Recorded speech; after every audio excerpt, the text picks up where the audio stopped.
So, why should I read Mother Goose to my children? As a music teacher, parents often ask me which instrument is most appropriate for a beginning student and at what age should a child start lessons. Should it be piano first? What about violin? Will their hands be big enough? What age should I start and what instrument should I start on? My glib answer for the first question is usually from birth. When they're born, that's when you start. And the second answer is usually their voices and their bodies. That's the instrument God gave them. That's where you should start. Some parents may secretly resent this answer, in part because it conflicts with their underlying presuppositions regarding the context and the purpose of music, the means of securing a scholarship to a good school, maybe. I think that also some might suspect that some of the responsibility for the music education of their child will fall on them, and it might require more than simply delegating to a qualified professional, checking the arts box for their child's education, and then being willing to finance weekly lessons. Likewise, I have often had groups of students who begin private or group lessons on an instrument and who are obviously encountering music for the first time in their life.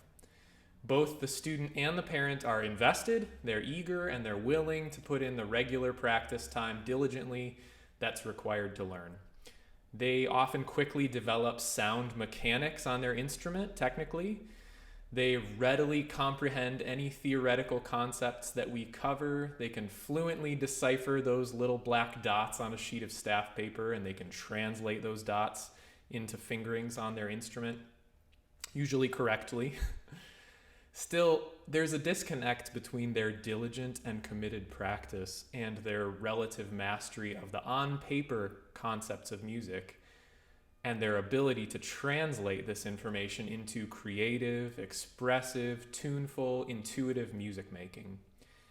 Usually these students struggle with things like timekeeping. They will rush or they'll drag when they play with others or with a metronome, and they seem to have no capacity to fix the problem or even to identify it.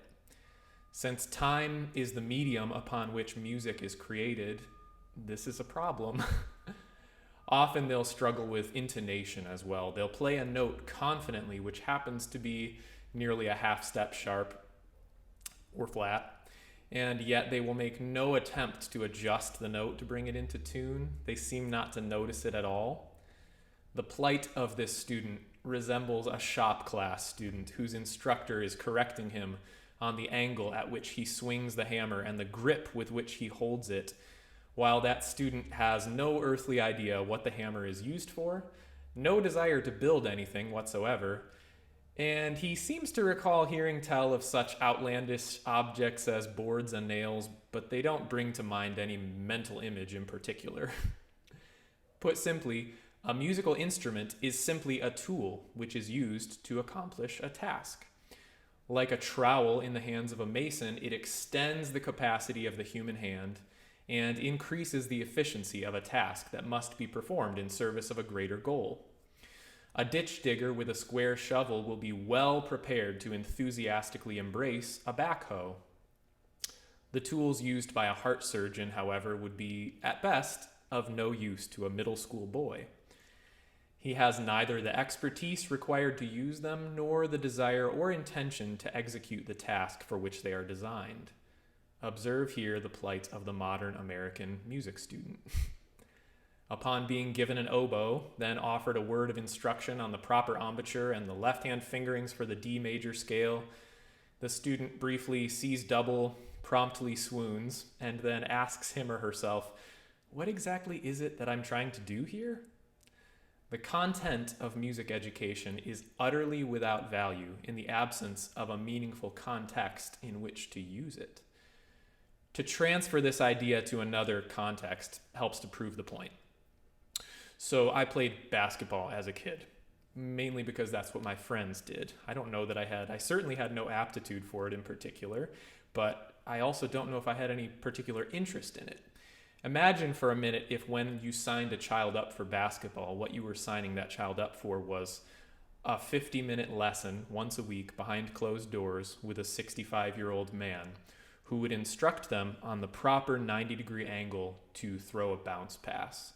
and you would practice this at home behind closed doors by yourself. Next week, you would come and receive a word of approval or possibly disapproval, and you would be told if you work really hard at this for a really long time over the course of years, eventually you may be able to play with a team and maybe even someday play a game. Kind of silly. What are we talking about here? Well, like the stunted motor development of babies who are never allowed out of their high chairs to explore, children who are not given an early context for musical exposure and exploration are not able to develop the foundational skills required for a full life in music later on. We have a major problem with the musical inheritance we are leaving our children as a culture. But the foundational deficits we are leaving in young musicians can be easily avoided, and this will not require parents to tinker with the family budget in order to pay the cranky bassoon instructor, nor will it require weekly childhood music classes with that overzealous ukulele strummer at the local community center. What exactly is this musical foundation? Where does it come from? And what grave errors and omissions are being made by the modern parent, which leaves our aforementioned tragic oboe student in his or her sad state of affairs? Well, let me start by describing a commonplace scene which you may or may not be familiar with. Granny is sitting in a rocking chair in the family living room with her 2-year-old grandson on one knee. She's holding a picture book and bouncing the lad upon her knee as she reads, "I had a little nut tree and nothing would it bear but a silver nutmeg and a golden pear. The king of Spain's daughter came to visit me, and all for the sake of my little nut tree." The young chap is entranced as his tiny ears catalog the unique frequencies of his granny's voice, while his tiny body capitulates to the rhythm of his granny's bouncing knee, and he absorbs the polyrhythms created by the stressed syllables, his granny's heartbeat, and the spaces created by her breath. On the floor by the hearth, the boy's older sisters giggle uncontrollably as they practice at clapping games, striving to determine just how fast it is possible to clap while they sing out heartily, "A sailor went to sea to see what he could see, and all that he could see was the bottom of the deep blue sea." In the kitchen, a newborn child lays swaddled on a sheepskin on the floor, while his grandpa helps his mama to wash the dinner plates.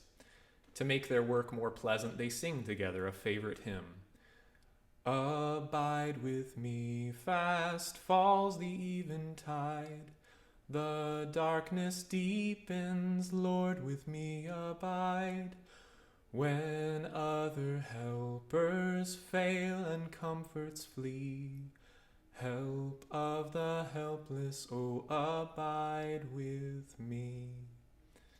The child, fresh from the womb, lies still and absorbs the sights and sounds of the world for the first time, accompanied by the resonant octave created by his mama's soprano and his grandpa's lower baritone. He feels the stability of that octave in a pre-rational way, resting in its consonants and lulled by words he won't understand for years.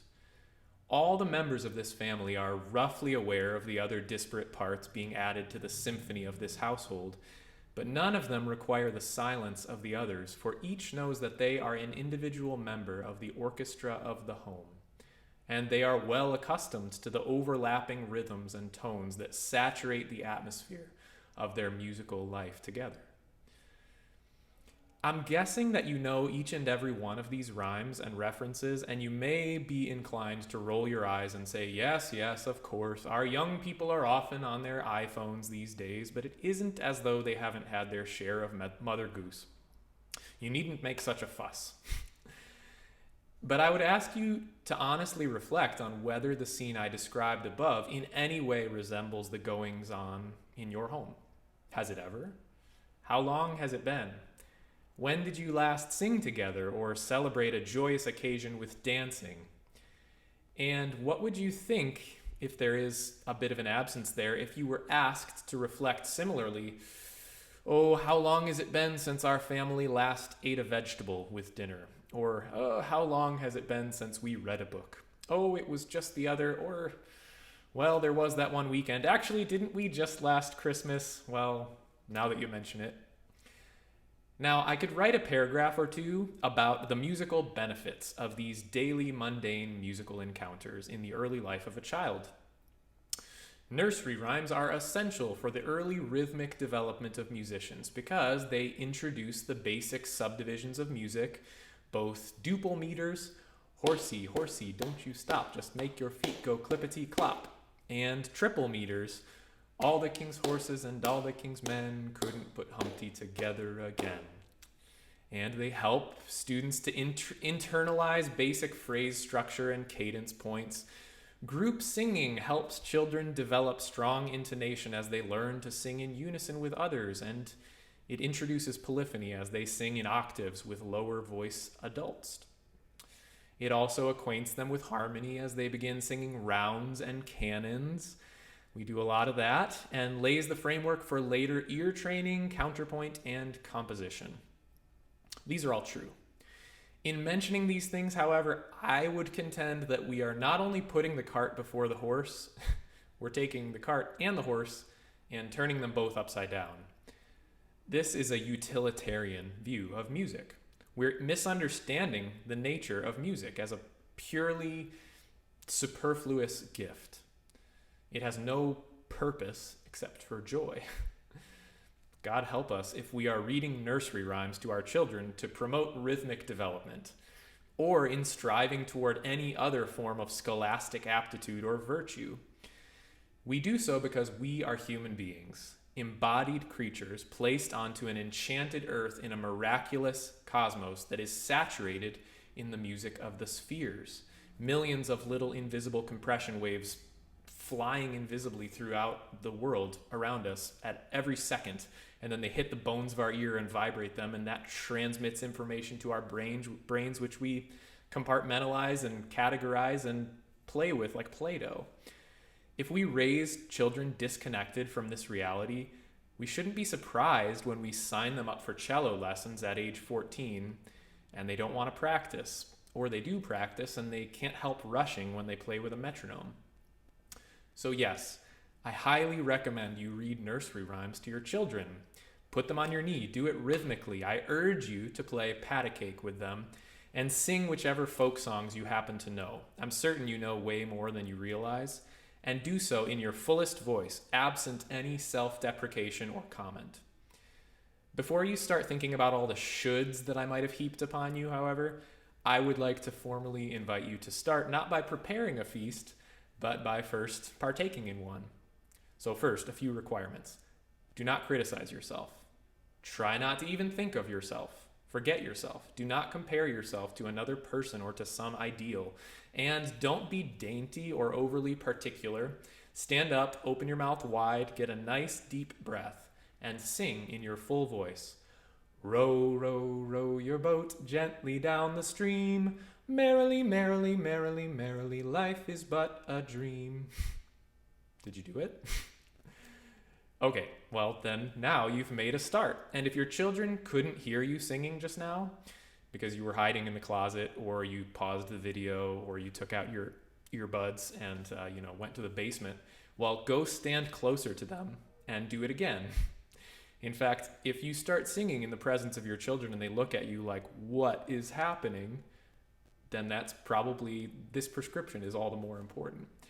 And if they don't already know that song, then in the name of all that is true and good and beautiful in the world, don't stop singing until they do. Thank you.